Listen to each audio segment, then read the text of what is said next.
For how many years now, Sam? Well, he just turned 109. 109 years old, 585 pounds. Right. This is an incredible animal.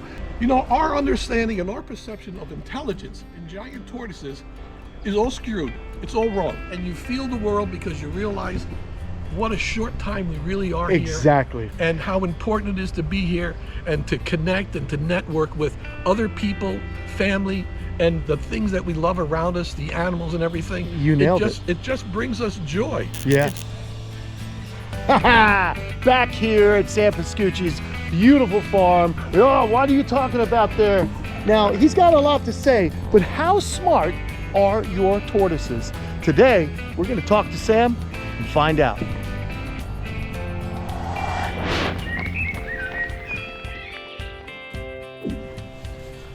How about this? Giant chelonians. This way, I'm not going to get reamed by my buddy Sam off camera. What's up, Sam? Hey, what's going on, buddy? I'm glad to be here, man. I just wanted to hang out with some giant tortoises. You know, we recently hung out at your brother's museum, and I thought, why don't we get up here, down here rather, talk to Sam, see the professor and some of the other giant tortoises that live under Sam's care for how many years now, Sam? Well, he just turned 109. 109 years old. Get out of And town. so that raises a question. How long do they live? Do you know? Well, you know, I think the oldest Aldabra was Adiwata, right? Adiwata. Was about 230 years old. 255 years old. That's Hatched out in insane. 1750.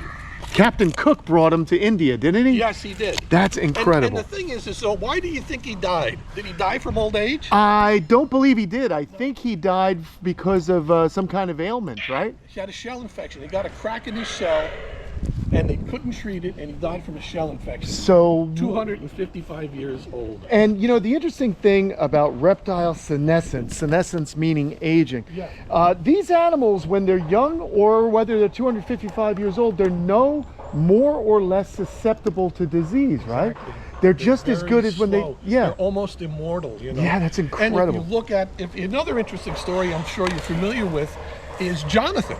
Yes. Jonathan, you know, he was hatched somewhere between 1820 and 1832. They're not exactly sure. He's 192 years old. Okay. 192 years old. What the heck was going on 192 years ago?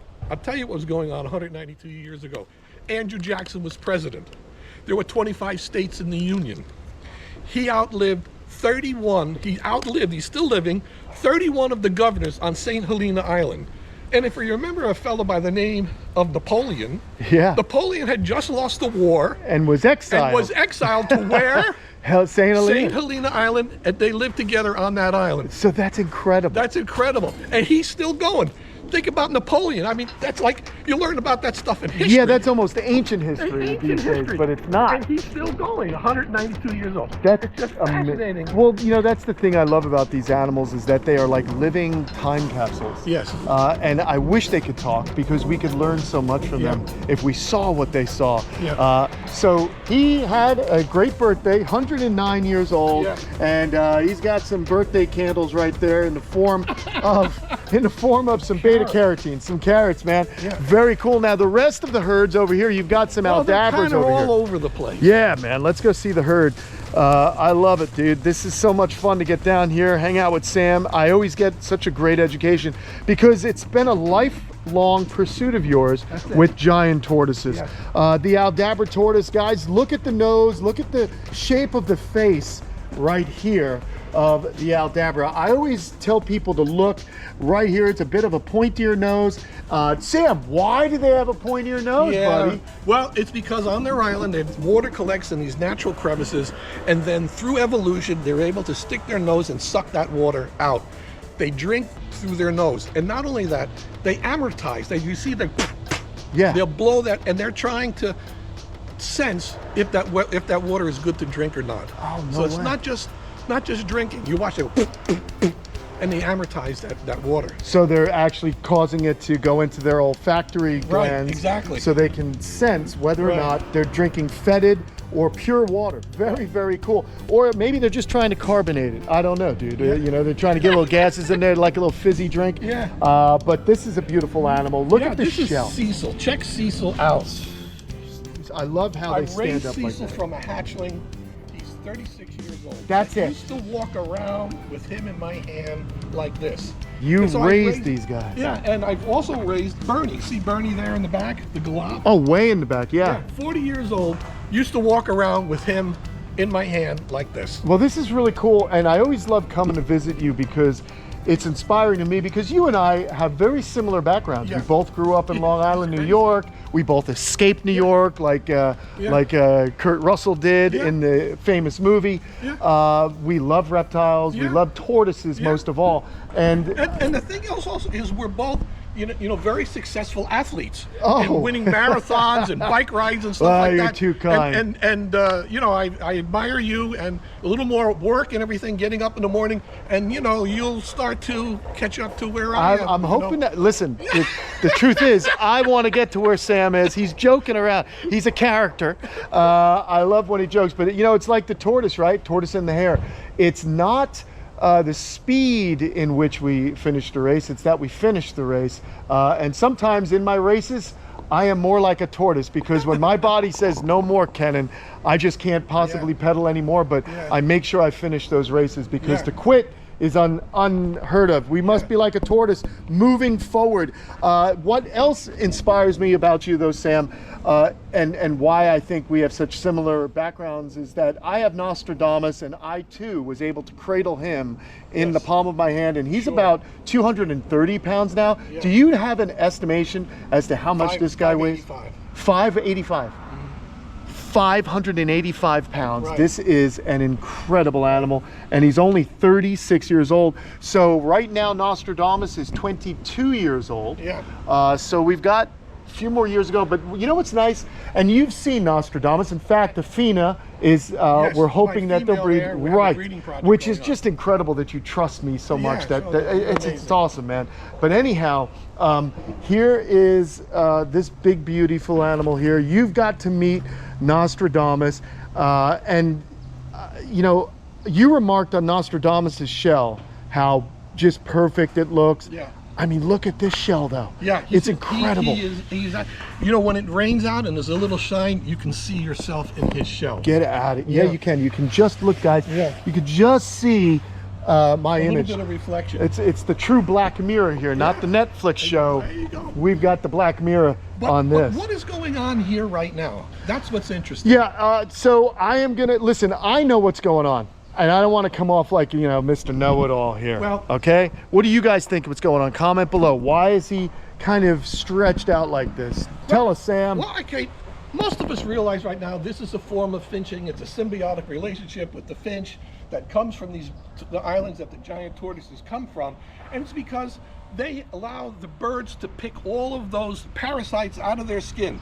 The symbiotic relationship, the birds benefit, the tortoises benefit. They get rid of the parasites, and what happens is when they feel that stimulation, they'll stand up and freeze so they don't scare the birds away. Okay. But that's not the end of it. No, it isn't. No. Because what you're seeing here is a form of intelligence, and that's what I want to talk about. Intelligence. Our understanding and our perception of intelligence in giant tortoises is all skewed. It's all wrong. Because we've always associated intelligence in reptiles with them having a small brain.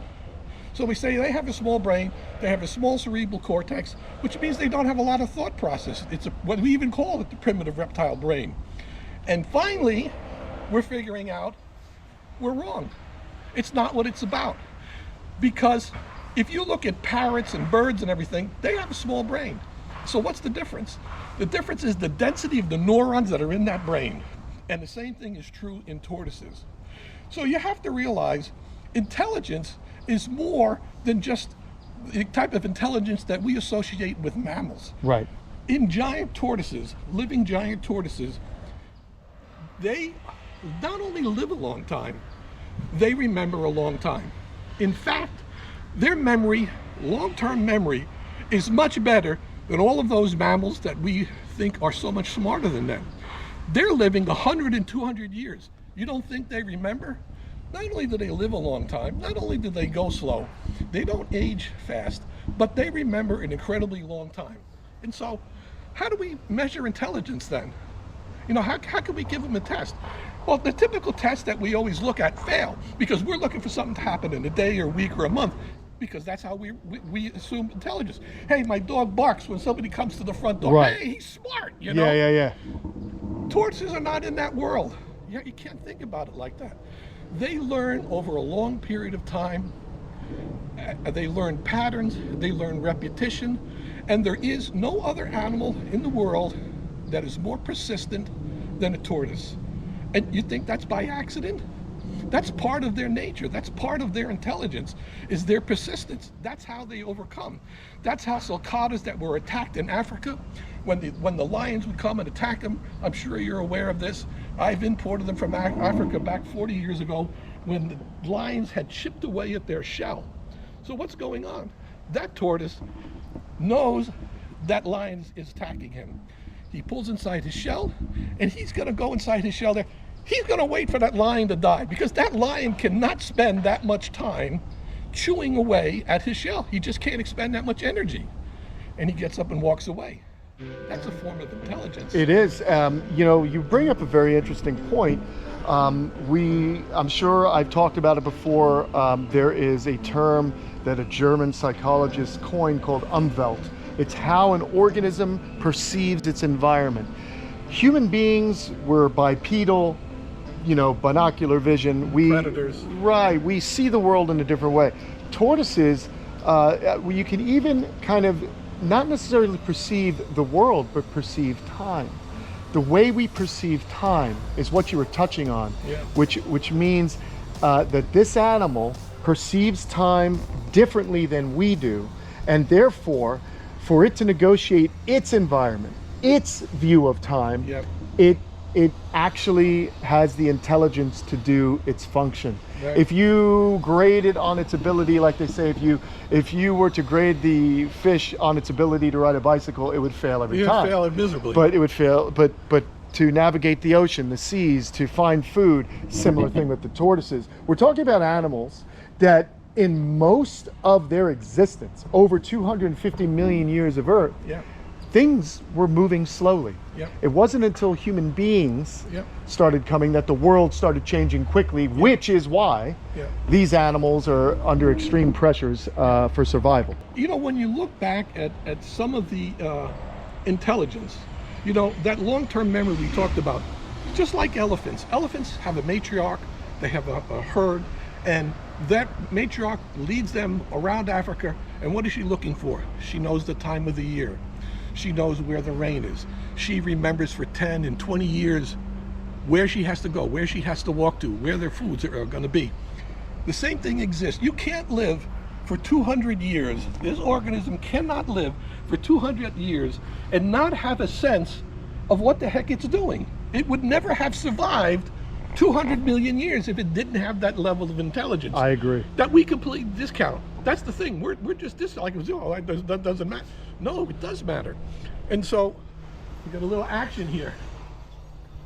So the other thing is, this is Oliver. Man, Oliver's a big one too, man. Yeah, he's a beast. I don't understand. Every day I come out here, he gets bigger. It's amazing. He's just enormous. He's Sitting bigger around than- it's 600 pounds. And the other thing I want to just show out real quick. Look at what he is. He's what we call a split skewed. Oh yeah. And what's funny today is, you know, everybody talks about they're buying tortoises because of shell condition and everything, and there are a lot of people that are under the assumption, oh, if it's not perfect, Right. I don't want it. That's ridiculous. Who comes here and sees this animal And says, focuses on "Yeah, that. I don't like it. It's Yeah. got a split skew." Yeah. Meaningless, totally cosmetic.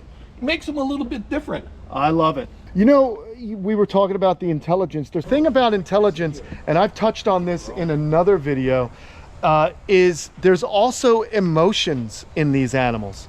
There's reptilian emotions that the scientists are finding out about. Sam, I know you know what I'm talking about. Yes. These animals feel sadness, they feel happy, they feel pleasure. Absolutely. You've seen that. What do you think the evolutionary advantage is for emotions? Yeah, I mean, I think emotions, what they do is don't forget that Aldabra tortoises specifically are social animals. Well, that's a form of emotion, right? They want to be in the company of other animals. And why? Because it's successful. It's successful to be in a herd. And what people don't realize is there are individuals, because we discount their intelligence, along with intelligence comes individual behavior. What makes him different than him? It's not just the shell shape. They act differently. They learn. We talked about memory over a period of time, and they use that memory to evaluate their environment to come up with the best solution for success within their environment. They recognize, I've been here on the farm, as you know, 40 years.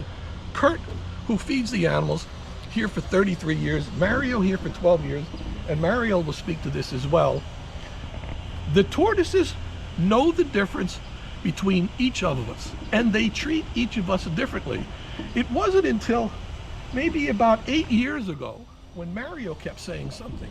He would say to me, you know, the tortoises treat you very differently than they treat Kurt or himself.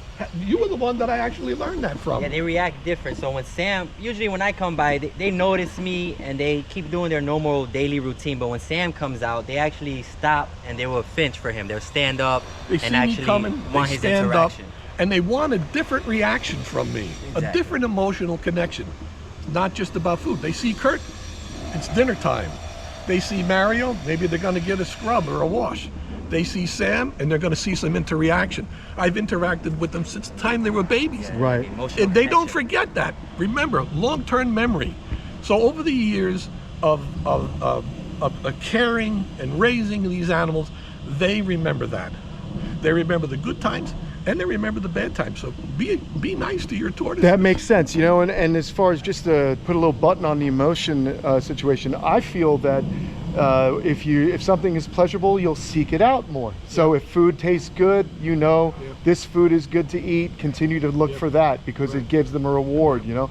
If breeding feels good, they'll be enticed to breed. So that's kind of the evolutionary reason we've developed these emotions. They motivate us to get through the day.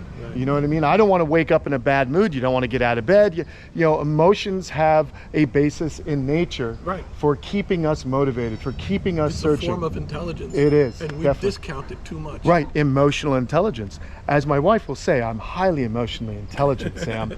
I'm in touch with my feminine side.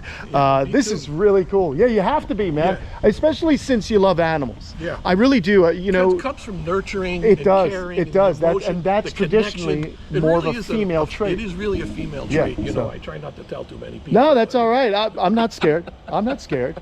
I like it. I wax my eyebrows from time to time. I pluck, you know. I cry in movies. I do too, dude. I'm a big baby. I love it. I'm there, I'm watching TV with my wife and the kids, and I'm like, I'm trying to hold back. I think because as we get older, our estrogen has gotten pumped up a little bit more. That's what it is. But you lose your hair, your estrogen goes up. Oh, it's terrible. And you feel the world because you realize what a short time we really are here. Exactly. And how important it is to be here and to connect and to network with other people, family, and the things that we love around us, the animals and everything. You nailed it. It just brings us joy. Yeah. It's the reason why we were talking about earlier. Why do people watch your channel? Because they're tired of all of this fake reality channels. There's so many fake reality. And then we watch, even in the game shows, they started doing to this stuff to us back in the 60s and the 70s when these guys would win the game shows, and then we find out years later it was all staged. It was all staged, yeah. And so much of that is staged. You're tired of seeing fake. Yeah. I'm tired of seeing fake. It's so fun, I sit down and I watch Kenan, and it's just something I'm going to sit down, I'm going to enjoy a program for 30, 40 minutes.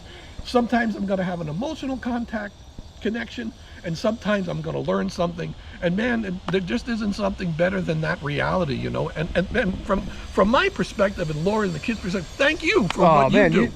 You're really the guy that puts the cherry on top of the whole thing. Really. He's very kind to me. But this is why we have a love for each other, because you know it's just good to be with like-minded people, right? Yourself, Mario. You know, I was just going to add something that I've realized. You know, when you have gotten to a certain age, and bless you if you're young and you figure this out, but as I've gotten older, I know what it takes to be alive. I know what it takes to struggle, to pay those bills.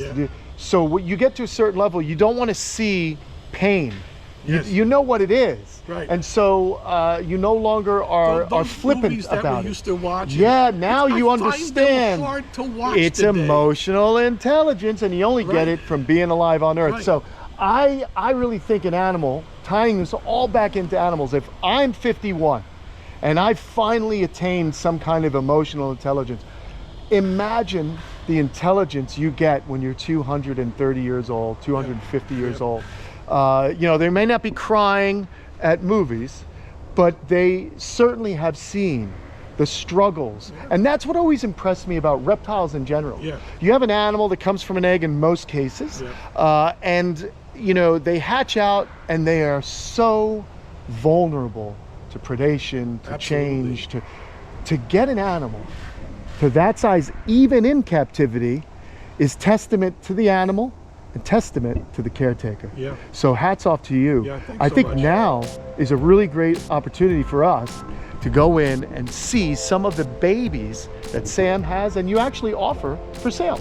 Yeah, I just want to add one thing, and I don't know if you have documented it, because sometimes we're out and we're always working every day and time is going by and we're not documenting the things we see around the farm in intelligence. What have your tortoises done that you have decided that shows intelligence? Can you think off the top of your head? You know, obviously they know me. Yeah. When they seek me out, sure. I have 3 tortoises that, whether I have food or not, they come over to me. Absolutely. Nostradamus puts his head on my shoulder. Yeah, I've seen it. What an incredible video that you know, was with thank him. you. Yeah, that was an amazing he'd fallen experience. asleep with you. But even the small one, Hank, so there's a level of comfort. They want physical touch. Yeah, it's emotional comfort. But you know what I've seen? What have you and seen? I started to make a list, because I said, geez, you know, I started thinking about this intelligence and how we've had it wrong. Science has had it wrong. We've had it wrong for so long. And then I started to realize, you know, they do a lot of things. And I guess because in their life is so long, but my life is so short, and we don't tend to write those things down and to chronicleize those things in our mind that they happen. I'll give you an example. Cecil, for instance, right? In this yard, for so long, there was no divider. There was a fence with a gate that was through. You see right to the side of the lab, right to the side, Yep. right? There was a gate there. I didn't go through that gate, I don't know, for 15 years. Cecil's out in the yard with the other tortoises. So one day I decided I was going to make that area into something. So I chopped a little bit and I went through that gate. Cecil's sitting out in the yard. You ever see what your tortoises do sometime? You don't think they're paying attention? And they're kind of just looking over there like, Huh. And when I saw it, I was like, did he just see me open that gate? Because it sure seems to me like he was paying attention, you know? Well, nothing happened the next day. Nothing happened the next day. Nothing happened a week later. Nothing happened 2 weeks later. Again, short memory intelligence that we don't give them credit for. 3 weeks later, he's busting through the gate Yeah. because he remembered something he saw 3 weeks ago. That's intelligence. That's memory. He's curious. What's on the other side? You know, the other thing, to be perfectly honest, I was doing some work yesterday with my Aldabbers. I was creating a new door for the front of their overnight hide. And wouldn't you know, there are a few of the animals that just came over and are watching what I'm doing. You're watching. changing their environment. They're sensitive to it. Exactly. And I always say that, you know, you can move a tortoise from one side of your yard to another and throw things completely off. Yeah. Others, they can adapt, change Sure they quicker, adapt. but they are always watching. They are watching. That's And incredible. they're remembering. And that's the pattern recognition, the persistence, and the intelligence that we don't give them. Because we always thought they had a small brain, a reptile brain, and they don't have a lot of a big cerebral cortex. And now science find out they weren't looking in the right place because we judged them by a scale that didn't exist for them. Gotcha. You know? Very cool. So really, really, really neat stuff, you know. But I've seen so many examples of that on my farm. And I don't know if now is a good time to mention, you tell me. I've started a new section because this is really exciting to me. I'm doing a big deep dive into a lot of this information about giant tortoises. And I've started a members only section on my YouTube channel, and I do a lot of shorts. And I've had so many people asking me, God, you know, you talk about a lot of interesting stuff. You talk about intelligence, you talk about age. So why don't you do a longer video? You know, with everything that happens in a farm this size, it's hard to get the time. I know you've got a big time pressure. Yeah. You're always going. I don't know how you get the time to do what you do. So in that, I'm going to be offering these deep dive videos into intelligence, reproduction, what goes on in the farm and everything. So I hope you join me for that educational aspect of what I'm going to try to deliver. So going to be a lot of neat information in there, and I hope you join my channel. Sounds good. Yeah. I'm sure you'll get a lot of people who want that deep dive. I'm really enjoying some of the things you, like you say, as you get older, you get more emotionally connected. Yep. Some of the things that I'm really looking forward to. All right, there you have it. Let's go take a look at some of these babies that Sam has.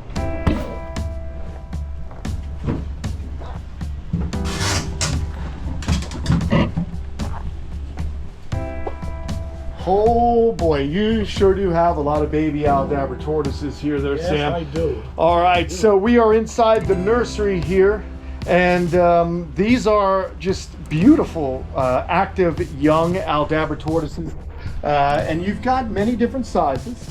Yes, all the way I go from 4-inch to 14-inch. Wow, Yeah. and that's awesome. 4-inch to 14-inch. That way there's a price and a size that fits everybody. Sometimes a lot of people start off with 4-inch tortoises, but what happens over time is they figure out they bought one and think, oh, I'm never going to get another one. Right. Biggest mistake that an Aldabra person can make is they think I'm never going to get it, because they buy 2, then they buy 3, then they buy 4, because it's just not the way. They're just addicted. And when they think, when that customer sees or that person sees that social interaction between the animals, their excitement grows, their enthusiasm grows. So they buy some 4-inch. Guess how big they are a year later? They grow between 4 and 5 inches a year. Well, now you can't go out and get a 9-inch and stick it with a 4-inch. It doesn't work. It's not smart. So they got to buy a bigger one. So I end up, some of my older customers that have bought animals before in the past like to get some of the bigger ones. And you know what's really interesting when we talk about growth rate, and something that I always put in my care sheets, and I want people to remember, is the way to keep your tortoises healthy is to measure their weight. Okay. Every month you should take their weight. They gain 5 to 10 grams a day. Wow, a day. A day. So And if starting you're at not- this size. That's right. If you're not seeing 5 grams a day, then something is wrong. They're not dying. If I've seen them gain only 2 and 3 grams a day, they're not dying, but they're not thriving. Okay. And you've got to go and you've got to look at what you're feeding, what that routine is, what the heat is, with their UVB, the temperatures and things like that. And I help folks, that's part of what I do, get that really working right. Getting that system where that tortoises can really thrive. Not everybody realizes what's going on, and that's my job here. That's all what I feel has always been my job, is not just to help the animals, which I'm passionate about. I want those animals to survive. I've done it my whole life with animals before there were even tortoises. I was 8 years old, a kid riding around my neighborhood on a bike. And what was I doing? I was looking for animals that were injured, sick, lost, and I would bring them home and I would work on them. Yeah. I did that when I was 8 years old. I could not stand, I'm a kind of person that I cannot stand by and see an animal suffer and just not do anything. It's just not me. But I'm the same way with people. I like people. So I like to see people successful with the tortoises. That's what it's all about. Selling somebody a tortoise and then having that tortoise not realize what it could be, or not thrive, or be sick, or die, and have that person disappointed. Not what I'm about. I like to see them really thrive. So, yeah, they grow incredibly fast, 4 to 5 inches a year. If you buy them when they're 6 months old, they're 4 inches. A year later, they're 9 inches. A year later, they're 13, 14 inches. By the time they're 5 years old, they're around 18, 19, 20, between 18 and 22 inches. And by the time they're 6 and 7, now we're starting to see some sexual characteristics. So we can start to figure out if they're males or females. And that's something else that I've been trying to do, is I actually have some surgically sexed animals available my gosh, for that's people. so interesting. And can you tell me which are females, which are males here? Well, I actually have to go online. Oh, okay. You have it all written down in like a it's all written database. down. Hey, but I tell you what you can do. Mario, can you grab me one of those bigger tortoises? Because you had said you thought they were actually surgically sexed. I thought with an N. I thought it was a probe, like through the cloaca. Like they do with birds. Not how they do it. So, in a tortoise, they cut through this area right here. This is called the femoral fossa. That's what this area is actually called. Femoral because of the femoral bone here, and fossa means hole. They cut here, and they go inside with a scope. And what they're looking for is they're looking for females because they can find the oviduct. If they don't find oviduct, they know it's a male. That's a surgically sexed animal. Gotcha. Okay. Here you go, Mario. I think that may be a male right there, if I'm not mistaken. What's funny is you can't do it by tail size. You know? Not at this age, right? It just doesn't happen. I've had people tell me, I can tell you how to do it by tail size. I hear that all the time. But, trust me, I'm doing it 40 years now. You can't tell by tail size. If I could have, I would have done it already. Trust me. Gotcha. I've raised them from that size to adults, and it took time to figure all of that out. And what are you feeding these guys at this size? Same thing they eat as adults? No. Okay. Because we change that diet as they get older. Because I don't feed hay at this age. Because hay is too stalky. It's the stems, they choke. It's really not good for them. I don't start feeding hay till they're over 12 inches. So here they eat softer produce, all different kinds of greens, leaf lettuce, bib lettuce, romaine, collard greens, endive, green squash, yellow squash, carrots. We take carrots, they love carrots, and we dice it, we slice it up with a potato peeler, and we do feed tortoise chow. And I know there's a lot of people say, oh, I don't want to feed my animals tortoise chow, as if it's some kind of poison or something like that. I'm doing it here 35 years. You see Cecil? Right. You see Oliver? You see their shells? I use it also. Tortoise chow. Yeah, very cool. It depends on how you feed it. You could, actually I talked to Doc Mader, he said you could feed it every day. And if there ever was an authority, you got to be Doc Mader. You can feed it every day. I don't feed it every day. I do feed these guys produce. But as they get older, that produce becomes too wet for the bigger tortoises. And you probably noticed, you may have seen it. You keep feeding produce. One, they start eating out of house and home. Mm-hmm. And two, their stools are just too wet because it's too much of a wet food. That's where they graze and eat hay. That's what we feed the adults. Chow, grass, hay, vines, different kind of vines they feed around. Browse. Yeah, banana browse. leaves, things of that nature, yeah. Right, banana trees, that type, all these different vines that grow around here. So their diet really does change as they get old. Just like in kids, a lot of times, and that's because that produce, just like in kids, it's a higher nutritional content. Because they're growing and they need that higher nutritional content. But as they get bigger, they grow slower, and they don't need that level of nutrition in their food. It's an animal that is designed to eat a lot of non-nutritious food. That's the way that it works. It takes a long time for that food that they're eating to pass through their system, weeks in some cases, and as a process going on there, which is something that goes wrong when a lot of people, when they want to get these animals checked out, they'll take them to the vet, and the vet will do a parasitology, and inevitably, people call me up and say, my tortoise is parasites. I found a Cathara in my tortoises. It's one of the things that you will see come back in a parasitology report. The Cathara is a natural parasite, a natural single-cell organism. It lives inside termites as well. And what it does is it breaks down cellulose. That's what happens in their gut. It's natural. We don't treat it. We don't want to treat it. We don't want to kill it. That's going to disrupt their GI system. So parasites, pinworms, flukes, those types of things are parasites. Protozoa, single-cell protozoa, the Geridia, those things that attack the inside of the GI system, that's what we have to watch out for. And the funny thing is, when you feed adults hay, guess what you see a lot less of? The protozoa. Parasites. Gotcha. Because their system is designed to scrape out all of those parasites. That's what hay does. Interesting. Yeah, it's that roughage. That's what hay does. So that's what's important in the feeding aspect of tortoises. You know, every time I come here, we've done this for years now. Yeah. Every time we come here, I learn a whole lot more. And that's why I come back to Sam, because he's a wealth of information about giant tortoises here, and definitely an authority on giant tortoises in their husbandry in captivity in the United States for certain. You're one of the best. Yes. And I appreciate you, man. You know, you did have, you offer these guys for sale, and we've got the It's cute. what keeps things. It's what keeps the world spinning. You know. I understand. There's the cute. You actually can get a screenshot, guys, and then use that code on your phones to become keyed into the babies here. And Sam, man, we're wrapping things up here. I really appreciate you, man. I've learned a lot.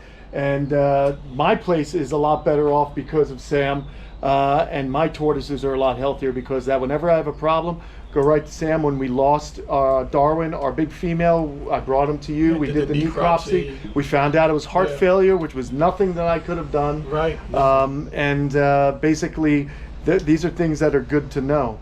And you said you had something you wanted to talk to me about the end of this video. Oh yeah.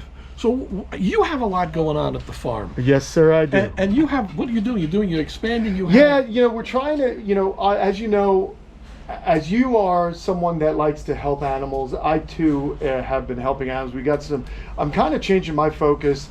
A lot of zoos, different government agencies, they have a need for knowledgeable private keepers and private facilities to take on certain animals, whether they're from confiscations or zoos that no longer have the room for certain animals. That's what Kamp Kenan's become.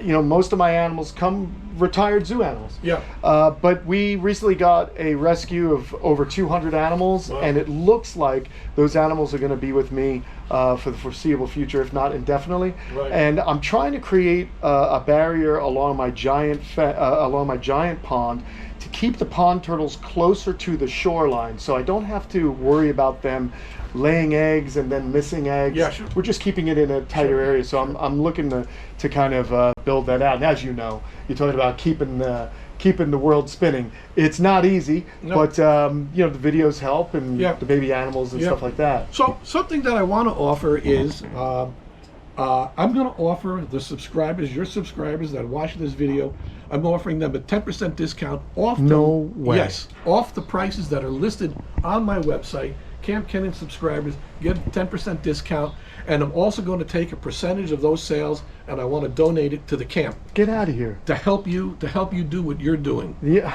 Just like you come here and you help me spread the word, and you mentioned what you've come here and what you've learned from me. Trust me, brother, it goes the other way too, because you're an inspiration also. And so I get up in the morning and, you know, I have my goals. I see you have your goals. You're an inspiration, and that's kind of what really makes the world go round. And we do. We feed off each other. So I want to contribute as well, you know, for everything that you have done for me, and I want to help the camp out, and I want to get some premium, nice animals in the hands of people, and I want to support those animals and help those folks out when they have problems. People who know me know that I thrive on it. People email me, they text me, boom, I answer them. I'm not hard to get a hold of. Well, that's amazing, and I really appreciate that. And I know at the very least, guys, go to Sam's social medias. They'll be listed below. Join up, become a member of his channel. If you really want to learn about giant tortoises, he's the one to teach you. And if you're looking for a healthy, young group of animals, look no further than the animals here at Sam's Giant Tortoise Farm. I had to cheat a little bit. Yeah, I saw you. Yeah, you saw me cheating. It. It's just Sam's house, man. Well, thank you, Sam. Yeah, love you, brother. Appreciate you, man. All right, thanks, Mario, for hanging out, bro. Take care, folks. Bye. We'll see you guys later. Take care.